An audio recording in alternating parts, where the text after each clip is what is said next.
Այսօր տեսնենք Հովանու ավետարանի 21-րդ գլխից վերջին գլուխն է Հովանեսի ավետարանի, որտեղ խոսվում է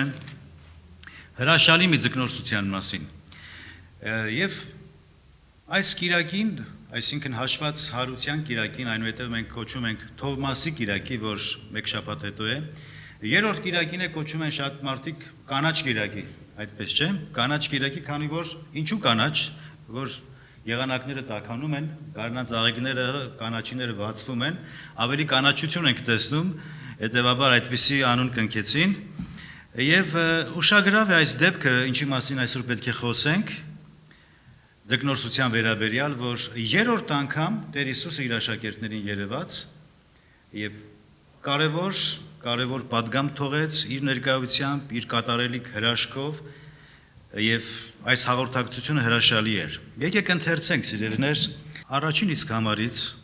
Հովանու ավետարան 21-րդ գլուխ, առաջին համարից կարդանք մինչև 14-րդ համարը։ Տեսնում ենք, որ սրանից հետո Հիսուսը նորից իրեն հայտնեց իր աշակերտներին Տիբերյան ծովի կամ Գալիլեան ծովի վրա, որովհետև նույնն է, Հիսուսը մենակ չէր թողում աշակերտներին։ Ինքը 40 օր երևաց իր աշակերտներին, ամրապնդելու համար, հավատքի մեջ ավելի հաստատելու համար։ Բայց տեսնում ենք կրկին, որ աշակերտները նորից իրենց նախկին կյանքին էին անցնում։ Պետրոսին Տերը ասել էր, չէ՞, որ դու այլևս մարդկանց որսորդ չես, այլ մարդկանց որսորդ պետք է լինես, ոչ թե ձկնորս լինես։ Դու այլևս ձկնորս չես, այլ մարդկանց որսորդ պետք է լինես, բայց Պետրոսը որոշեց նախկին կյանքին անցնել, նախկին գործով զբաղվել, թողեց ու գնաց։ Ոչ միայն Պետրոսը, իր հետ մի քանի աշակերտներ էլ գնացին, քանի որ Պետրոսը իր հետ մարդկանց քաշելու, հրապուրելու,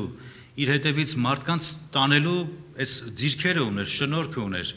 Նույնիսկ ձկնորսության համար էլ աշակերտները նրան հետևեցին։ Եվ մեկը չհամարձակվեց, ասեց. Պետրոս, բայց դու մարդկանց որսորդ պետք է լինես, ոչ թե ձկնորսությամբ զբաղվես, այլ հետևեցին նրան։ Տեր Հիսուսի հոգատարությունն ենք տեսնում, որ դարձյալ երևաց իր աշակերտներին, նրանց մենակ չէր թողնում։ Իր այդ 40 օրերը, որ երկրի վրա էր հարությունից հետո, ինքը հոգ տարավ նրանց հրաշքներով, երևալով, օգնելով, խրախուսելով, որպեսզի սովորեն առանց իրեն քայլեն։ Ինչպես է, որ երեխան նախ ձեռքը բռնում ես, քայլել ես սովորեցնում, չէ, որպեսզի վարժվի իր ոտքերին, առաջ տանի եւ քայլի, եւ կամած բաց ես թողում ձեռքը, որ ինքնուրույն սկսի քայլի այլևս, չէ։ Միշտ միջև մեծ տարիքում հո ձեռքը չես բռնում երեխայի։ Այնպես էլ աշակերտները այդքան փոքր են, երեխայի պես էին, դրա համար ձեռքը բռնած կարծես թե հաստատում էր նրանց քայլերը։ Բայց դեռ տակավին նրանք երեխա են, հոգեվորապես երեխա են։ Ինչից ենք հասկանում։ Ասեց երեխեք ուտելու բան ունեք, ինչ որ մի բան բռնեցիք, բայց նրանք երեխա չեն, հասուն մարդիկ են։ Բայց Տերը լավ գիտեր ինչ էր ասում, նրանք հոգեվորապես դեռ երեխա են։ Այնուհետ կարդում ենք Զեբեդեոսի որդիներն էլ այնտեղ են։ Զեբեդեոսի որդիներից մեկը այս գրքի հեղինակն էր, այսինքն Հովանես Առաքյալը, եւ նրանց նաև կոչում էին որոտման որդիներ, չէ՞։ Որոտման որդիներ, բայց տեսնում ենք Հովանես Առաքյալը ոչ մի որոտման որդի էլ չէր, ինքը Սիրո Առաքյալ կոչվեց։ Այդ կրակոտ մարդկանցից Աստված փոխեց Սիրո Առաքյալներ դարձան նրանք։ Եվ ամբողջ աշխարհը իրենց Սիրո ավետարանը, փրկության ավետարանը քարոզեցին։ Սիմոն Պետրոսը ասաց. ես գնում եմ ձուկ որսալու, նրանք էլ ասացին. մենք էլ ենք գալիս։ Նայեք ինչքան կարևոր է, որ առաջնորդը ճիշտ ուղղություն վերցնի։ Շատ կարևոր է, որ հիշի թե ինչ էր ասել իրան Տերը։ Ասել էր դու մարդկանց որսորդ պետք է լինես, Պետրոս, ոչ թե ձկնորսությամբ։ Դրա համար էլ ամբողջ գիշեր չարչարվեցին, ոչ մի ձուկ էլ չբռնեցին։ Գիտեք, ես այստեղ ուզում եմ ձեզի հրաշք ցույց տամ։ Դուք մի մտածեք, որ հրաշքը միայն ձեզի դուրեկան բաներն են։ Հրաշքն իլում է նաև բացասական բաները։ Պրոֆեսիոնալ, վարպետ ձկնորսներ ամբողջ գիշեր եւ գիշերը լավագույն ժամանակահատվածն էր ձուկ որսալու համար, բայց ոչ մի ձուկ չբռնեցին։ Նույնիսկ փոքրիկ ձկներ չկարողացան որսալ։ Հրաշք եք ուզում տեսնել, նայեք, որ այս անհաջողությունը հրաշք էր։ Չկարողացան ոչ մի ձուկ որսալ։ Ինչու՞։ Որովհետեւ նրանց կոչումը փոխված էր։ Տեր Հիսուսը թույլ տվեց, որ նրանք ձախողվեն։ Գիտեք, երբեմն Աստված թույլ է տալիս մեր ձախողումների մեջ, որպեսզի մենք դաս սովորենք, որպեսզի մենք սովորենք կյանքի այս զախորթությունների մեջ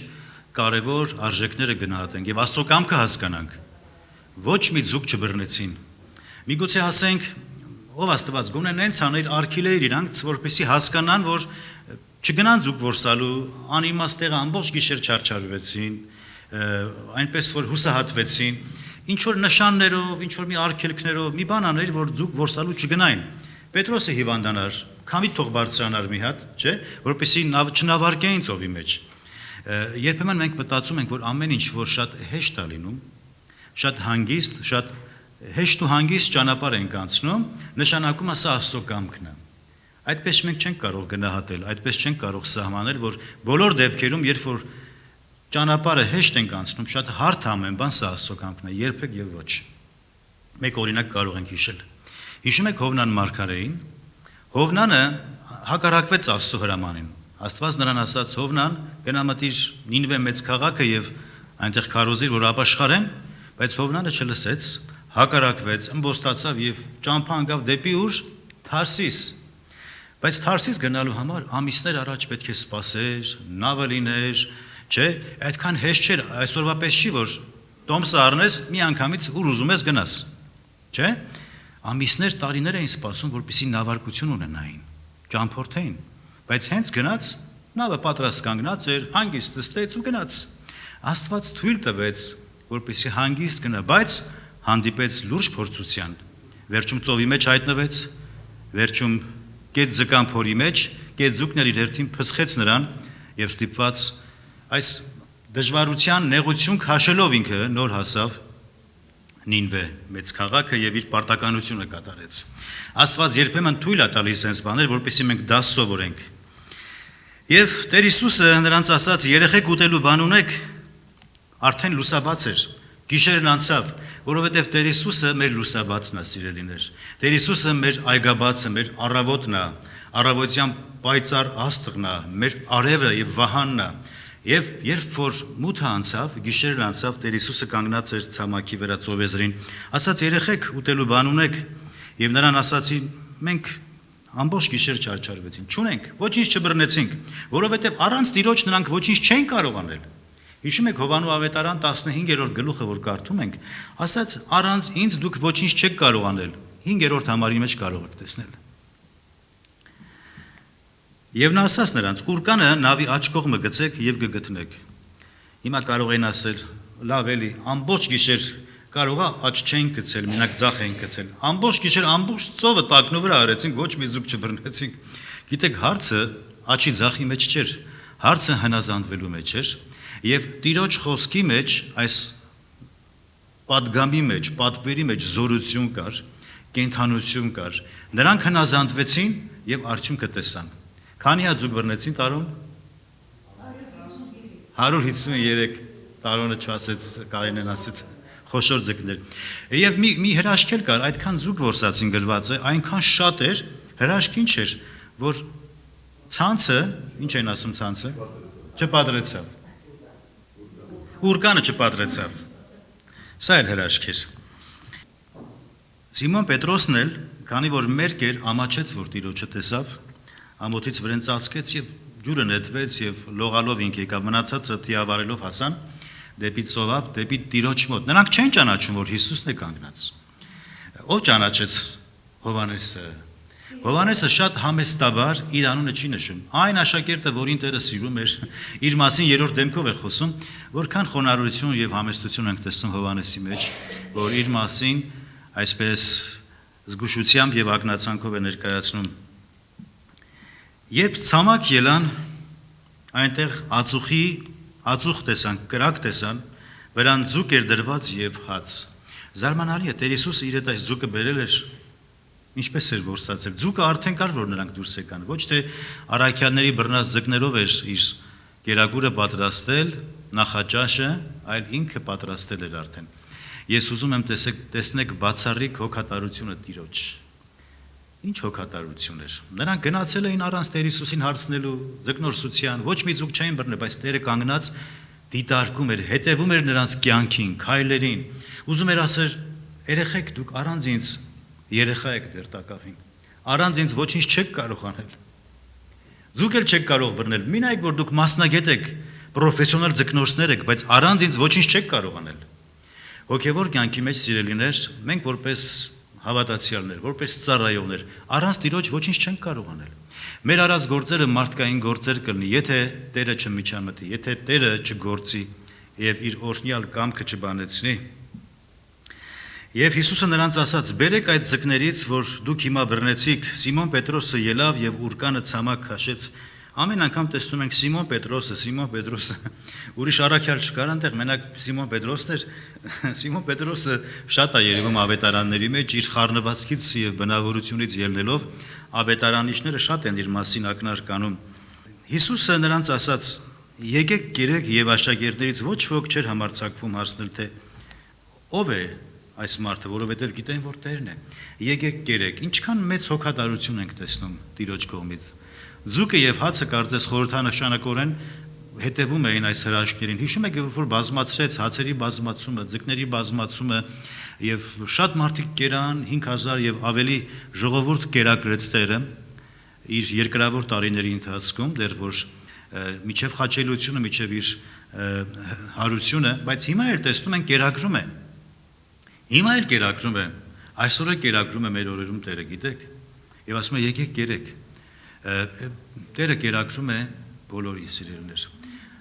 Հանապազորյա հացը Աստված տալիս է մեզի։ Ինքը ասում է եկեք գերեք, մենք հոգատար Տեր ունենք։ Գիտեք, Սուրբ Հոգին, եթե ուշադրություն դարձնեք, որովհետեւ ամբողջ Աստվածաշունչի հեղինակը Սուրբ Հոգին է։ Մենք կարդում ենք, չէ՞, 40 հեղինակներ կան ամբողջ Աստվածաշունչը, որ գրի առնվեց, 40 հեղինակների կողմից գրի առնվեց, մոտավորապես 1500-ից 2000 տարիների ընթացքում հստակ չկա թվականը, բայց հեղինակը Սուրբ Հոգին է։ Այս 40 հեղինակներին իր հոգիով ներշնչեց, ինքը թելադրեց, ինքը առաջնորդեց Սուրբ Հոգին, որ անձը ինքը թելադրեց, եւ իր գլխավոր նպատակը այս պատմությունների մարգարեության մեջ եւ ավետարանների մեջ միջև հայտնություն ծննդոցից Սուրբ Հոգին ուզում է, որ մենք ուշադրություն դարձնենք, որ կենտրոնական անձը ամբողջ Աստվածաշունչի Հիսուս Քրիստոսն է, որպեսզի մենք նրան փառաբանենք, գովենք նրան սիրալիր խոսքեր ասենք։ Գիտեք, Սուրբ Հոգու դերակատարությունը, նրա կամքը սա է, նրա գործունեությունը սա է, որպեսզի մարդ արարածը, որ Հիսուս Քրիստոսի պատկերով ստեղծված էր, ապականված, մեղքի պատճառով մեռած, ընկած եւ այլն, հեռացած, բաժանված, բայց վերականգնվի եւ Հիսուսին փառաբանի։ Տեր Հիսուսի անունը մեծարի։ Ասենք Տեր Հիսուս, ինչքան սքանչելի Աստված ես դու, ինչքան սքանչելի փրկիչ ես։ Ձեր սրտի խոսքը ասեք նրան, ինչպես սիրահար զույգերը իրար սիրաշահում են, գեղեցիկ խոսքեր են շռայլում, այնպես էլ մի ափսոսացեք բարի խոսքերը, ասեք Տիրոջը, քցիություն մի արեք, այսինքն մի ափսոսացեք, շռայլորեն գովաբանեցեք Տիրոջը, որովհետև Տերը սիրում է, Սուրբ Հոգին սիրում է, Սուրբ Հոգին իր մասին չի խոսում, Սուրբ Հոգին ուզում է, որպեսզի Տեր Հիսուսը փառավորվի։ Եվ նրա աշխատանքը երկրի վրա սա է, որպեսզի մենք Տիրոջը փառաբանենք։ Եկեք գերեք ասաց, Հիսուսն էլ եկավ, հացը առավ ու նրանց տվեց, նույնպես եւ ձուկը։ Ամեն բան Տերը արեց, գիտեք, երեխեք ուտելու բան ունեք, չէ, չունեք, ձուկ որսացիք, չէ։ Լավ, այս կոմն հետեք գվորսակ եւ 153 խոշոր ձկներ բռնեցին, կրակը պատրաստ էր, կերակուրը պատրաստ էր, եկեք գերեք ասեց, ամեն բան ինքը արեց, ինքը տվեց իր ձեռքով նրանց։ Ինչքան սքանչելի Տեր ունենք։ Սա երրորդ անգամ էր, որ Հիսուսը իր աշակերտներին երևաց մերելներից հարություն առնելուց հետո։ Գիտեք, ամեն մի բառը, ամեն մի նախադասություն, համարը եւ այլն Սուրբ Հոգին զգուշությամբ, կարևորությամբ նշмарում է, որպեսզի մենք արձանագրվի այս փաստը, որ սա իրականություն է։ Որ դեպքներ սա, եթե չգրվեր, մենք չենք իմանա, որերորդ անգամ էր Տեր Հիսուսը երևաց, չէ՞։ Տեսնում եք, որ Սուրբ Հոգին ինչքան կարևոր մեզի տեղեկություն է փոխանցում, որ սա երրորդ անգամ էր, որ երևաց Տեր Հիսուսը նրանց, որպեսզի մենք հասկանանք սա ինչ էր, երբ էր, այնպես որ սիրելիներ, նրանք ճաշեցին Հիսուսի հետ։ Սա էլ ասենք 153 ձկներ, ճիշտ է 153 ձկների մասին մանրամասնության մեկնաբանություն չունենք մենք Աստվածաշնչի մեջ, բայց տարիներ առաջ Իվան Բենին անունով, որ Աստվածաշնչային թվային արժեքները ռուս գիտնական, որ 50 տարի եւ ավել զբաղվել է Աստվածաշնչյան թվաբանությամբ գեմատրիայով, այսպես ասած, աստվածաշնչային, որ թվային արժեքները եւ այլն, որովհետեւ ամբողջ թվային արժեքները իրենց նշանակությունը ունեն, ասում է, որ, չգիտեմ, ես չեմ հաշվել, բայց ասում են, որ միջև այս դեպքը 153 անգամ Հիսուս բառն է գրված։ 153-ը պատահական թիվ չի։ Կարող ասել շատ ձկներ բռնեցին, թիվը յանի էական չի, բայց ամենը մանրամասնությամբ Սուրբ Հոգին գրի առել։ Սա պարզապես միջանկյալ։ Ինչ հիանալի, ինչ լավ բարեկամ է Տեր Հիսուսը, լավ ընկեր է, հոգատար ընկեր է։ Մենք պետք է տեսնենք սա եւ սովորենք նրանից։ Սովորենք հոգատարություն, չէ՞։ Սովորենք հյուրասիրություն, որովհետեւ հյուրասիրությունը անմիջական կապ ունի սիրո հետ։ Եթե մենք սիրում ենք մարդկանց, հյուրասեր կլինենք։ Ինչ ենք տեսնում։ Ներողամտություն։ Ինքը չասեց, դե լավ, դուք ինձ առանց ինձի հարցնելու գնացիք ձգնորսության։ Ես ձեզ ուրիշ բան եի ասել։ Հիմա ես պետքա ձեզանից նեղանամ գնամ։ Քանի որ իմ խոսքը զանց արեցիք, չլսեցիք ինձի։ Մարդկորեն այդպես պետք է վարվեր, քանի որ այդպես էին իրենք վարվել, բայց չէ, հոգ տարավ իրանց համար։ Խնամեց իրանց, ճաշեպեց իրանց համար, հրավիրեց, օրհնեց իրանց, զորացրեց իրանց, եւ նրանք ուժաստացան եւ զորավիկ եղան։ Եթե ուշադրություն դարձնենք հարությունից հետո աշակերտները զորավոր առաքյալներ կոչվեցին, մեծամեծ գործեր արեցին, երբ որ Սուրբ Հոգիով լեցվեցին, այսինքն հոգեգալստից հետո նրանց նկարագիրը փոխվեց, ծառայության տեսակը փոխվեց, բնավորությունը փոխվեց եւ ամեն մեկը Աստծո ձեռքերի մեջ ընտիր անոթներ եղան, մարտիրոսվեցին, նահատակվեցին Հիսուս Քրիստոսի անվան համար։ Թող Աստված օրհնի իր խոսքը եւ յուրաքանչյուրիդ, թող ինչ որ լսում ենք Աստծո խոսքից, դասերը վերցնենք, կիրառենք մեր կյանքի մեջ եւ ապրենք Աստծո փառքի համար։